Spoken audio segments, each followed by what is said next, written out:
하나님의 은혜와 평강이 오늘도 예배 드리는 모든 심령들 위에, 또 가정 위에, 또 오늘같이 또 비대면으로 가정에서 예배 드리는 모든 가정 위에, 자녀들의 앞날 위에 임하기를 예수 이름으로 축원을 드립니다.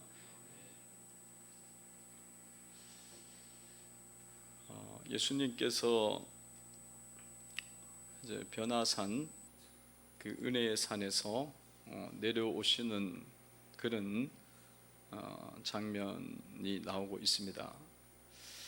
예수님께서 산에서 이제 내려오셨다, 이렇게 말씀이 나오고 있죠. 37절에 보면 이튿날 산에서 내려오시니 큰 무리가 맞을세. 산에서 내려오셨다. 어떤 산에서 내려왔냐면 변화산, 예수님이 변화되셨던 그 산, 변모되셨던 그 산에서 내려왔습니다. 그 산은 그 산에서는 천국의 그런 영광이 있었고 하나님의 은혜가 그곳에 있었습니다. 그래서 이 정말 너무너무 귀한 그런 시간이었던 거죠. 그런 은혜를 받고 누렸습니다. 예수님이 영광의 모습을 하고 존귀의 모습을 나타내는 그런 것이 있었어요. 그래서 너무 정말 귀하고 아름답고 복된 그런 시간이었습니다. 그러니까 베드로가 얼마나 그게 영광스럽고 너무 좋았으면은 뭐라고 이야기합니까? 초막셋을 지어서 여기서 우리가 지내기를 원합니다. 그러니까 이 베드로가 막 그 은혜가 너무 귀하고 크니까 그냥 그곳에 있고 싶어 했어요. 그런데도, 그러니까 그런 곳이면 계속 있어야 되는데도 불구하고 예수님께서 산에서 이튿날 되자 내려오셨다는 겁니다. 이튿날 내려오셨다는 거예요. 이것은 신앙이 무엇인지를 우리에게 가르쳐 주는 거예요. 신앙이 무엇이냐? 신앙, 그리스도의 삶이 무엇이냐? 이 그리스도의 삶이라는 것은 이 예배의 자리에서 삶의 현장으로 반드시 옮겨와야 된다는 거예요.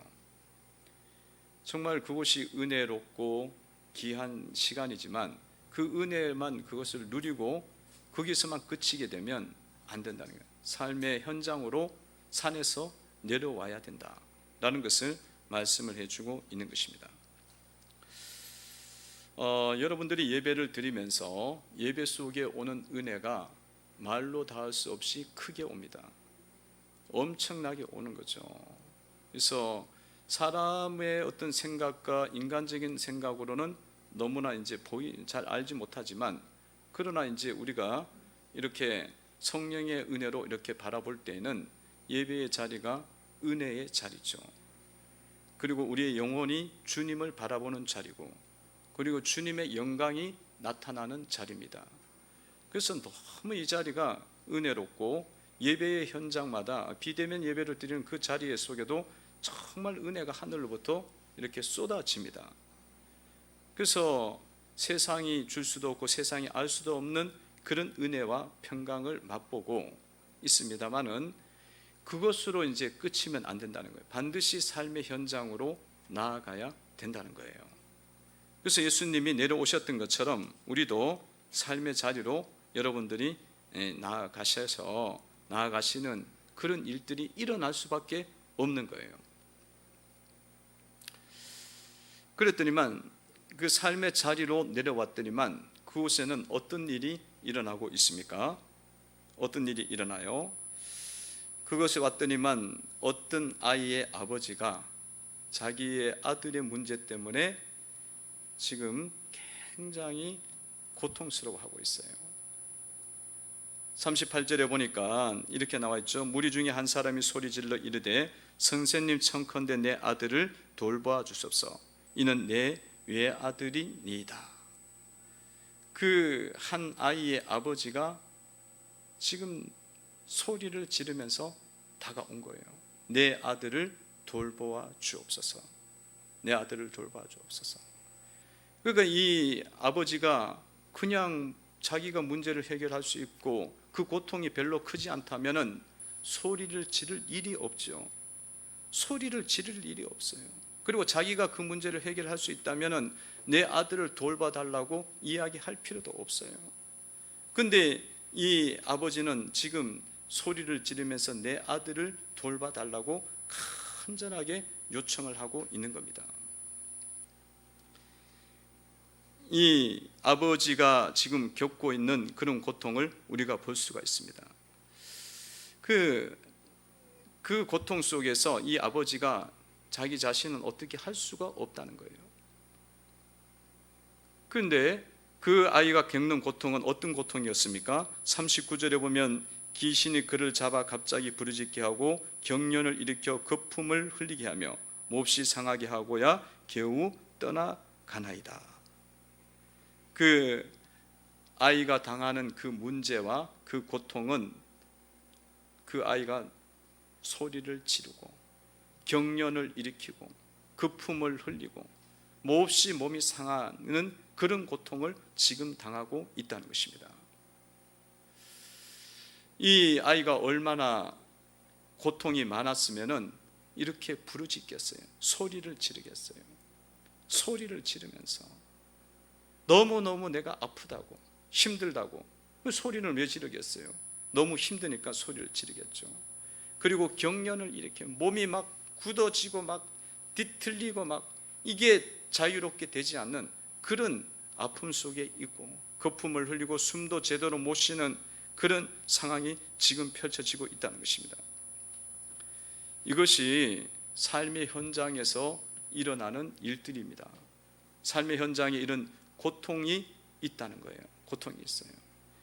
근데 예수님께서 그 삶의 현장의 자리에서 예수님께 그 아이를 예수님께서 오라 해서 데리고 갔더니만 그 아이가 치유가 되고 낫게 되는 은혜가 임했다는 것입니다. 42절에 보면은 이렇게 나와 있죠. 올 때 귀신이 그를 거꾸로 때리고 심한 경련을 일으키게 하는지라 예수께서 더러운 귀신을 꾸짖으시고 아이를 낫게 하사 그 아버지에게 도로 주시니 주님께 나올 때에 그 아이의 고통이 치유가 되고 돌봐지고 낫게 되는 은혜가 임하게 됐습니다.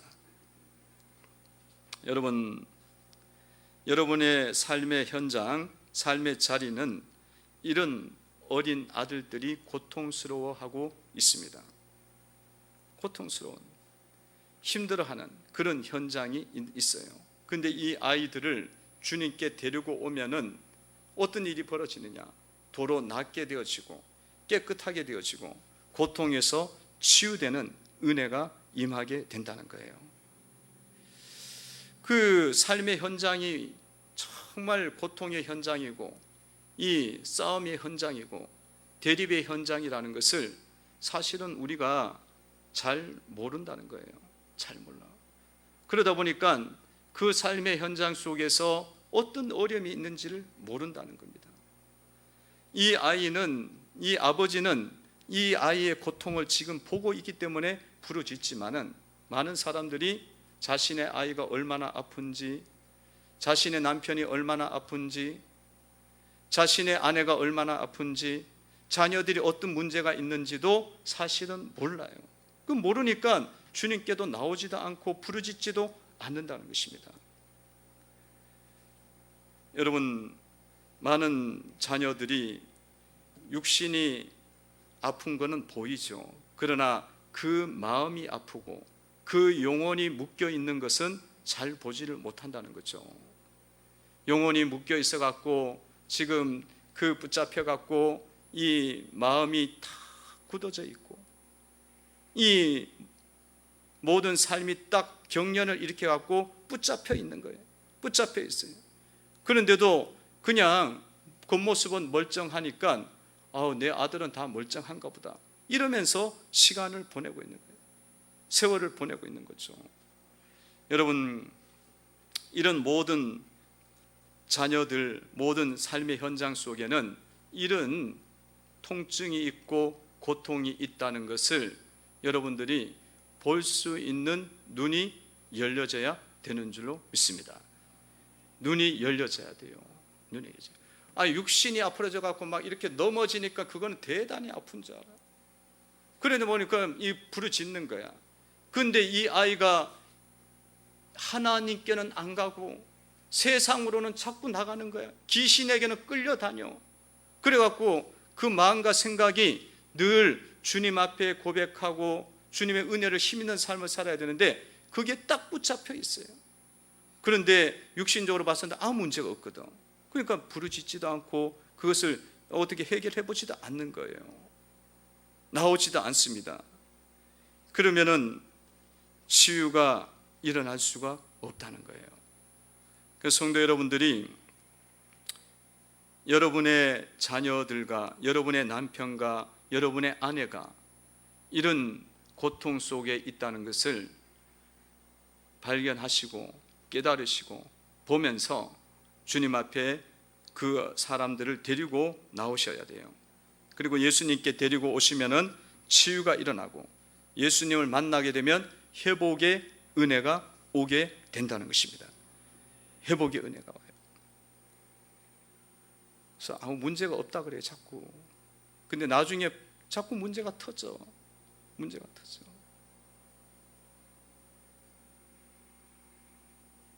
마음이 아프고 그렇게 생각 자체가 너무 세상적인데 그저 육신적인 것만 쫓아가고 있는데 아무 문제가 없다 그래요. 그거는 지금 엄청나게 지금 나는 아파서 죽겠다고 이야기를 하고 있는 거예요. 근데 이 아버지처럼 덜 봐달라는 이야기를 하질 않아. 예수님께 데리고 갈 생각도 안 해. 예수님께 나아갈 생각도 안 해. 그러면 치유가 일어나지 않아요. 여러분들이 눈을 여셔갖고 삶의 현장 속에는 어둠의 영들이 계속적으로 역사해서 이렇게 사람의 마음과 생각을 지금 붙잡고 꼼짝도 못하게 하고 떨리게 하고 거품을 물게 하고 상하게 하고 있다는 것을 보면서 여러분의 이 사람들의 모든 자녀들을 주님께 데리고 가셔서 치유를 받아야 되는 줄로 믿습니다. 치유를 받으셔. 예수님께 데리고 가면 치유가 일어나고 회복이 일어나게 됩니다.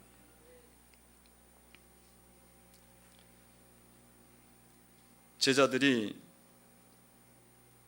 이렇게 삶의 자리에 나왔을 때에 이 아들을 치유하지 못한 이유가 도대체 어디에 있습니까? 제자들이 예수님을 따랐고 예수님께서는 제자들에게 하늘의 권세와 능력을 주셨습니다. 그럼에도 불구하고 이 제자들이 이 사람이 왔는데도 치유하지 못한 이유가 어디에 있는 거예요? 능히 귀신을 쫓아내지 못하더이다. 그러면서 이 제자들을 향해서 이 아이의 아버지가 이야기를 하잖아요. 왜 그렇게 하지 못했을까요? 그것은 예수님께서 말씀을 통해서 말씀을 하고 있죠. 예수님 말씀을 한번 보면은 41절에 보면 이렇게 나와 있죠. 읽어봅니다. 있습니다. 시작. 예수께서 대답하여 이르시되 믿음이 없고 패역한 세대여 내가 얼마나 너희와 함께 있으며 너희에게 참으리요 내 아들을 이리로 데리고 오라 하시니. 예수님께서 제자들에게 말씀하시기를 믿음이 없다라고 말씀하셔요. 믿음이 없어서 이 문제가 일어나는 거다. 문제가 일어났고 아들이 아프는 통증이 있고 이 아이를 치료해달라고 이 문제를 해결해달라고 그러는데 제자들이 못한 것은 믿음이 없다는 거예요. 믿음이. 아니 예배의 현장 속에서는 너무나 큰 믿음을 가졌어요. 하늘의 위로가 오고 천지를 창조하신 하나님이 보이고 그렇게 뜨겁게 막 기도를 했는데 삶의 현장에 딱 들어오니까 그 믿음이 안 생기는 거예요. 그 은혜가 은혜의 자리 속에서 받았던 그 은혜가 여러분들이 삶의 현장에 나가서도 똑같이 그 믿음을 가지고 삶의 문제들을 대할 수가 있어야 되는 거예요. 근데 거기에 딱 들어가면은 아들이 거품을 물고 몸을 경련을 일으키고 큰 소리 치면은 어때요? 그 앞에서 그냥 믿음이 다 어디로 가고 없는 거야. 아들이 그냥 물질을 다 날렸다 그러고, 아들이 어디 가서 사고 쳤다 그러고, 아들이 무슨 문제가 생겼어, 남편이 무슨 문제가 생겼어, 그러면 그때는 다 그냥 거기 앞에서 쩔쩔 매는 거야. 왜냐하면 문제만 바라보기 때문에 그래요. 문제만 바라보기 때문에. 예배 시간에서는 하나님을 바라보니까 하늘 문이 열리고 다 될 것 같아. 기도의 시간에는 뭐 다 될 것 같고 막 은혜를 받았어. 그거 자체가 사실이에요. 그렇게 될 것처럼 믿는 게 사실인 거야. 근데 삶의 현장에 들어가면 이제는 현실이 보이는 거지.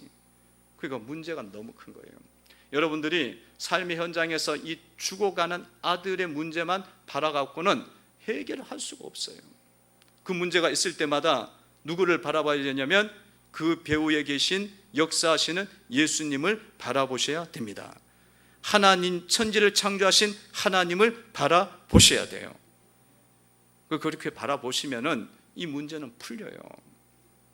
근데 그 문제에 막 빠져 들어가는 거지. 소리를 막 지르는데 어느 어미가, 어느 아비가 두렵지 않겠어요? 두렵지.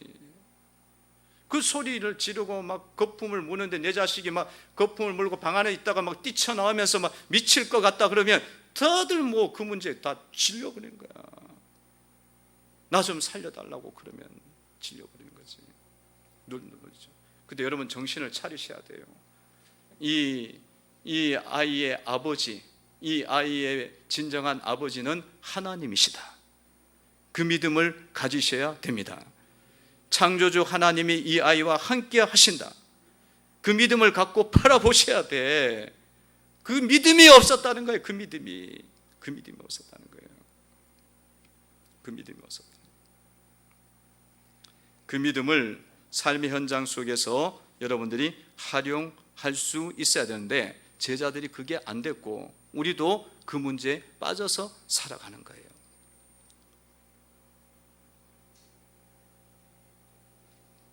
믿음이 없었고 패역한 세대였다 그랬습니다. 첫 번째는 믿음이 없었고 믿음이 없는 세대요. 패역한 세대요. 패역한 세대라는 것은 순종하지 않는 세대라는 거예요. 불순종한다는 겁니다. 여러분 제자들이 예수님을 따르는 제자들이고 지금 밑에 있는 제자들은 9명이었어요. 이 12명, 3명이 올라갔었잖아요. 베드로와 요한, 야고보 올라가고 9명이었어요. 이 제자들인데 이 제자들이 주님을 따르고 주님을 위해서 모든 것을 버리고 따랐던 사람인데 뭐 불순종한 게 도대체 뭐가 있냐 이거예요. 근데 패역한 세대라는 거예요. 불순종했다는 거예요. 여러분 불순종이라는 것은요 이 제자들이 자기를 놔두고 3명 베드로, 요한, 야고보만 변화산에 데리고 갔잖아요.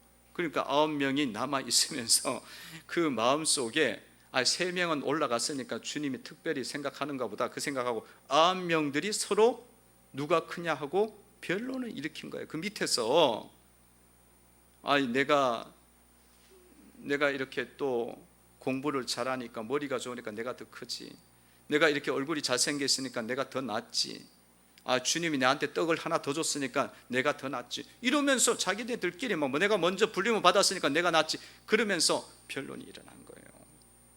그러니까 이게 이 사람들이 마음속에, 그리고 그 마음의 입술 속에, 마음이 있던 것이 입술 속에서 나타나게 된 겁니다. 그러니까 주님을 향해서 이 거룩한 마음을 품고 모든 삶의 사건들 속에서 이 성령이 주시는 선한 마음을 품고 나가야 되는데 그 마음을 품지 않고 나갔던 것이 거룩하지 않고 불순종하는 것이라는 거예요. 큰 불순종이 있었던 게 아니야. 그게 불순종이에요.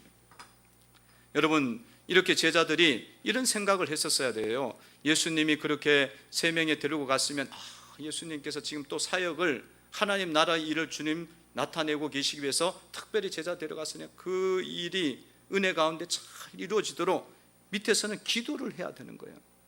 기도하고 주님이 지금 육신적으로 공백을 우리 가운데 주셨으니까 우리가 더 깨어있어 갖고 서로 우리가 힘을 합쳐 갖고 어떤 숙제가 오고 문제가 오더라도 우리가 주님을 믿는 믿음으로 이 문제를 바라보고 해결해가고 말씀을 받은 은혜를 간직하고 되새기면서 나아가야겠다. 그게 정상인 거예요. 그게 거룩한 마음입니다. 그게 순종하는 세대라는 것입니다. 근데 이것을 놓쳐버렸어요. 놓쳐버리니까 문제가 딱 일어나니까 능력이 하실 수가 없어. 일을 처리할 수가 없는 거예요. 해결하지 못하는 겁니다. 믿음이 없고 패역한 세대입니다. 이 거룩함을 잃어버리는 것이죠. 성도 여러분, 여러분들 삶에 문제들이 해결되기 위해서는 믿음을 가지셔야 돼요. 어떤 경우라도 믿음을 가지셔야 돼. 여기서는 진짜 막 하늘의 은혜가 쏟아져. 예배의 자리에서는 정말로 세상이 줄 수 없는 기쁨이 오고 상처가 치유가 되거든요. 마음의 상처와 아픔들이 사라지고 참된 평강의 강이 흘러갑니다. 그리고 그 은혜가 있는 것만 해도 감사해요. 그건 진짜 감사한 거예요. 근데 그것이 딱 삶의 현장을 가면 아들이 돌봐줘야 돼. 아들이 거품 물고 쓰러지고 있다니까. 내 아들은 그렇지 않던데요. 그 아들은 그럼 잘 믿든지 아니면은 육신적으로만 멀쩡한 거야. 육신적으로만 멀쩡한 거예요. 영적으로는 지금 문제가 너무 많은 거예요. 보이지 않는 내부의 상처가 너무 많다는 거죠. 여러분, 거기에 대한 우리가 믿음을 갖고, 어떤 상황에도 믿음을 갖고 어떤 문제가 일어나도 주님을 바라보고 천지를 창조하신 하나님을 붙잡고 낙심하거나 원망하거나 답답해하지 말고, 그리고 그 거룩함을 가지고 나아가시면 여러분의 죽어가는 아들, 경련을 익히는 아들, 거품을 무는 남편, 몸이 상해진 아내, 마음이 무너진 아내, 주님께서 가까이 나갈 때, 주님께 나갈 때 낫게 하신다는 거예요. 그 낫게 하시는 은혜가 여러분 가운데 임하기를 주의 이름으로 축원을 드립니다. 믿음을 가지고 거룩한 마음을 가지고 똑같더니만 낫게 하셔갖고 돌려주시잖아요. 42절에 나와 있잖아요. 읽어봅니다. 읽습니다. 시작. 올 때에 귀신이 그를 거꾸로 때리고 심한 경련을 일으키게 하는지라 예수께서 더러운 귀신을 꾸짖으시고 아이를 낫게 하사 그 아버지에게 도로 주시니. 아멘. 낫게 하셔서 도로 주시는 거예요. 여러분, 삶의 현장은 계속 어둠의 영이 역사하는 현장이에요. 성령님께서도 역사하지만 공중에 건세 잡은 자들이 귀신이 계속 아들들을 괴롭힌다니까. 그러니까 이 정신적으로 헷가닥하게 만드는 거야. 눈을 가리게 하니까 하나님께 못 오니까 계속 굶어 죽는 거예요. 영적으로 굶어 죽고 있는 거예요. 그렇지만 그 아이를 우리가 믿음을 갖고 거룩함을 가지고 바른 마음을 품고 성령이 주는 생각을 갖고 예수께로 데리고 가니까 그 아이의 문제가 해결이 되는 거예요. 낫게 하사 아버지에게 도로 주시잖아요. 주님이 주시는 거예요. 낫게 하셔서. 그 은혜가 여러분들 삶 가운데도 동일하게 일어날 줄로 믿습니다. 동일하게 일어나요. 주님의 말씀은 틀림이 없는 거예요. 주님의 말씀은 어제나 오늘이나 영원토록 변함없는 진리이십니다. 틀림이 없어요. 누구에게는 주님께서 진정한 주님이 되시고 어떤 사람에게는 가짜 주님이 되시는 그런 거 없어요. 주님은 주님의 이름을 부르는 자는 구원을 얻으리니 주님의 이름을 부르는 자들은 응답을 받으리니, 주님이 네가 할란 날에 내게 부르지라 내가 내게 응답하겠다고 말씀하셨잖아요. 어떤 사람에게는 응답하고 그게 아니야. 믿음 있고 하나님 앞에 거룩함을 갖고 나갈 때는 주님이 도로 낫게 하셔 도로 돌려주셔요. 믿음을 가지시기를 바랍니다. 여러분들이 삶 속에서 거룩함을 잘 유지하는 걸 잘 모르셔요. 잊어버려요. 제자들은 거룩하지 않고 싶어서 거룩하지 않은 게 아니에요. 상황이 그렇게 되다 보니까 자기가 그렇게 생각이 드는 거야. 왜 우리는 남겨두고 왜 3명은 데려갔냐 이거야. 변론이 계속 일어나죠. 46절에 변론이 일어나잖아요. 계속 그게 그들 속에 있었던 거예요. 그럼 우리가 거룩함을 놓치는 건요, 내가 잊어버리려고 해서 놓치는 게 아니라 이게 깨어 있지 않으면 뭐가 뭔지를 모르는 거예요. 우리 집에 자녀가 있는데 군대 갔다 오면 잠이 너무 많은 거야. 그래서 군대 잠을 안 재워서 그러나 이게 계속 잠을 점점 더 자네. 그 예배 때도 막 간신히 데리고 오고 밤에 또 잠을 안 자. 야, 이게 몇 달을 가겠나, 어떻게 고쳐야 되나, 그런 고민을 했어요. 근데 이번에 이제 2학기가 돼 갖고 이제 막 비대면 수업하고 막 또 이제 그 학교에 무슨 아르바이트가 있어 갖고 뭡니까 학교 근로 장학생들 그런 거 해 갖고 이제 학교를 이제 가야 돼. 며칠을 가야 돼요. 그래서 일을 하러 가야 돼. 얘가 아침에 일어나겠나, 그래서 생각이 드는 거예요. 근데 새벽 기도 마치고 탁 갔더니 막 벌써 탁 일어나 갖고 씻고 갈 준비하고 있어. 아침밥까지 먹고 가요. 그래서 제가 이게 어떻게 된 거야? 이게 왜 그런지 아세요? 여러분, 사람이요 착각을 하는 거야. 물질을 주니까 거기 가면 일하면 물질 주는데 그거는 어기면 안 돼. 그래서 돈을 받는 거야. 그게 조금만 더 일하면. 근데 하나님은 물질을 안 주는 것처럼 생각하는 거야. 복을. 그걸 쏟는 거죠. 하나님이 우리에게 물질을 주시는 거예요. 물질의 주권은 하나님께 있는데 우리는 놓치는 거예요. 어떤 집사님은 그래요. 주님의 일을 할 때는 조금 힘들면은 내가 하기가 불편해 보이면 그냥 안 했대. 근데 세상의 일을 할 때는 막 젊었을 때부터 물불을 안 가리고 쇠를 깎으라고 하면 깎았대. 쇠를 깎는 게 얼마나 힘들어. 철을 깎고 이러는 게. 그렇게 살았대. 근데 우리가 생각을 해보세요. 그거는 물질이 들어오니까 그렇게 해야 된다고 생각하는 거야. 여러분, 쏟는 거예요. 물질의 그 주권은 누가 갖고 있냐면 하나님이 갖고 있는 거예요. 그러면 하나님 일을 할 때는 어떻게 해야 돼요? 쇠를 깎는 각오로 하나님 일을 해야 되는 거야. 믿으십니까? 근데 우리는 쏟는 거야. 세상 일은 막 그거는 막 쇠를 깎아도 내 몸이 막 뼈가 부러져도 하는데 주님 일을 하면 조금만 마음 상하게 하면 에라이 못해. 조금만 누가 찔러도 귀찮아 안 해. 기분 좀 상하면 그럼 내가 뭘 그래. 여러분, 우리가 그만큼 귀신에게 쏟고 있는 거예요. 귀신에게 쏟는 게 뭐 어디 가서 우리가 헐렐레 막 하고 옷 벗어 제끼고 그런 게 쏟는 게 아니야. 우리의 삶 속에서 진리에 대해서 정확하게 모르는 게 쏟는 거지. 쏟는 거예요. 그렇게 쏘기는 게 얼마나 많은데요. 우상 숭배하지 말라고. 우상이라는 게 그런 게 다 우상인 거예요. 그리고 인생을 그렇게 보내다가 우리가 끝나는 거야. 근데 이제 우리는 정신을 차려야죠. 이것을 잘못된 것을 아시고 거룩함을, 패역함을 버리고 거룩함을 가지고 예수께로 나아가시고 또 주변의 문제들을, 여러분의 자녀의 문제들을 예수께로 데리고 오면 그 문제를 주님이 낫게 하셔서 우리에게 안게 하시고 돌려주십니다. 우리의 귀한 자녀들을 내 품에 안을 수 있도록 돌려주셔요. 하나님께 자녀들을 바치셔요. 그러면 하나님이 빼앗아가는 게 아니라 돌려주신다니까. 믿으시기 바랍니다. 마음이 열리고 눈이 열리시기를 바랍니다. 지금 우리는 코로나 시대 속에 살고 있죠. 코로나 시국이 아픈 아들이야. 내 아들을 돌봐다. 이 시국이 얼마나 아파요. 코로나 때문에 우리가 경련을 일으키고 거품을 물고 막 기절할 듯이 지금 살고 있잖아요. 소상공인들은 막 2.5단계 들어가니까 막 어때요? 막 장사가 10%밖에 안 된다고. 막 실제로 뭐 안 되는데 너무 안 되는 거야. 대학가에는 애들이 와야 장사가 되지.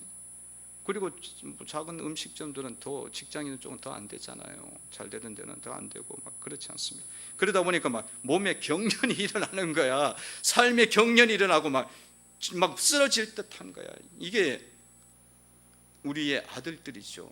이 시대가. 여러분, 이것을 두고 우리는 어떻게 해야겠습니까? 여러분, 이 시대 속에 여러분들 이것을 바라보면서 주님 앞에 나가셔서 내 아들을 이 시대를 돌봐 주옵소서. 기도하시고 나가시기를 바랍니다. 믿음을 가지고 나가셔야 돼요. 믿음을 가지고 나가시고 거룩함을 가지고 이것을 헤쳐나갈 때에 주님께서 해결해 주시고 열어주시는 역사가 있는 줄로 믿습니다. 여러분, 코로나로 인해서 이 시국에서 너무 놀라지 마세요. 문제만 바라보면 안 풀려요. 이 문제보다 훨씬 더 크고 위대하시고 천지를 창조하시고 생명의 빛 되시고 영생을 주시는 주님, 영혼을 살리시는 주님, 그 주님을 우리가 바라보면서 이 문제를 접하셔야 된다는 거예요. 바라보셔야 돼요. 믿음이 없고 그렇게 가라가면 코로나에 우리가 빨려 들어가 죽어요. 주님을 바라보면서 이 또한 언젠가는 지나가리라, 그 믿음을 가지시기를 바랍니다. 그리고 여러분들 거룩함을 놓치지 마시기 바랍니다. 교회가 거룩함을 놓치면 안 돼요. 교회가, 여러분, 지금 이 코로나 때문에 교회가 얼마나 욕을 얻어먹고 있어요. 코로나 이 시대에 처신을 잘못해갖고 일부 교회가 처신을 잘못했어. 일부 사람들이 거룩함을 놓치면요 욕 얻어먹어요. 말씀의 그 안에서 우리가 움직여야지 그냥 세상적인 방법보다 더 못하면 됩니까? 그러니까 세상적인 룰 정도는 기본적으로 지켜야 돼요. 7대 방역 수칙 그러면 지키라고 하면 우리는 그냥 지켜야 되는 거야. 지키고 마스크 쓰고 뭐 그런 거 하면 되잖아요. 그 지키는 그거 정도 못해. 우리가 예수를 믿으면서 거룩함을 유지해 나가는데 그것 정도도 못하냐 이거예요. 그 이상을 우리는 지켜가야 됩니다. 거짓말을 하고 강화문 집회 가는데 안 갔다고 자꾸 이야기하고 빨리 드러내야지. 거짓말 하면 되나요? 그렇게 그거는 세상 사람 수준에서도 안 지켜지기 때문에 욕을 얻어먹는 거야.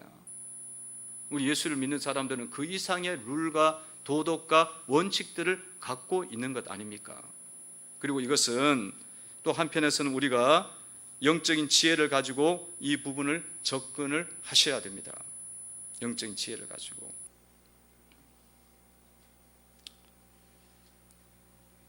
예배를 비대면 예배로 이게 족쇄를 채워버렸잖아요. 근데 이게 너무 쉽게 받아진 거예요. 제가 보기엔 너무 쉽게 받은 거야. 이렇게까지 안 했어도 되는데 지혜가 있고 총명이 있었으면, 좀 더 깨어 있었으면 안 채워지고 더 갈 수 있었거든요. 경남에 있는 경남 기독교 총회는요, 경남 도지사를 만났어요. 이 부분 때문에, 비대면 예배 때문에 도지사를 만나갖고 이야기를 했어요. 마스크 쓰고 예배를 드리는데 확진자가 나오냐 이거야. 이런 이야기를 했어요. 정말 수도권에서 1000명, 2000명, 3만 명 되는 교회에서 마스크 쓰고 예배했는데 확진자가 왔다가 그냥 갔는데 안 걸려. 왜냐하면 마스크 썼는데 어떻게 걸려? 안 걸려요. 마스크를 벗는 데는 음식점에서 더 많이 벗지, 커피숍에서 더 많이 벗지. 안 걸린다는 거예요. 그런데 이거를 일괄적으로 다 비대면 예배로 하는 게 맞냐고. 경남도지사하고 이제 이게 서로 이제 계속 주고받고 대화를 나눴어요. 나눠갖고 경남도지사가 결국은 뭐라고 했냐면 이 합의점을 도출했어요. 50명 이하의 교회는 그냥 대면 예배 드리라고. 그리고 강화문 집회 한 참석한 교회는 드리죠. 그 당연하지. 그거는 그렇게 해야겠죠. 그렇게 해갖고 그것이 그런 수준으로 해결이 됐단 말이에요. 해결이 됐어요. 그 우리가 이 족쇄가 이미 채워져 버렸기 때문에 이거를 벗기려니까 너무 사실이 힘든 거라. 영적인 부분을 가지고 이 도덕성은 정확하게 지켜지되, 거룩성은 가지되, 영적인 부분을 가지고 또 접근해야 돼요. 믿음을 가지고 접근을 하셔야 되는 것이고, 오히려 이 코로나 시국에 하나님의 뜻과 지혜를 보여주는 교회로 나아가도록 우리가 기도해야 되는 줄로 믿습니다. 그렇게 되면은 코로나도 물러가게 되고요, 여러분의 아들들도 치유가 되는 은혜들이 임하게 되는 줄로 믿습니다. 오늘 여러분 자신들을 한번 잘 보시고 주님의 은혜 속에 해결되고 치유되는 역사가 일어나고 회복되는 역사가 일어나기를 주의 이름으로 축원을 드립니다.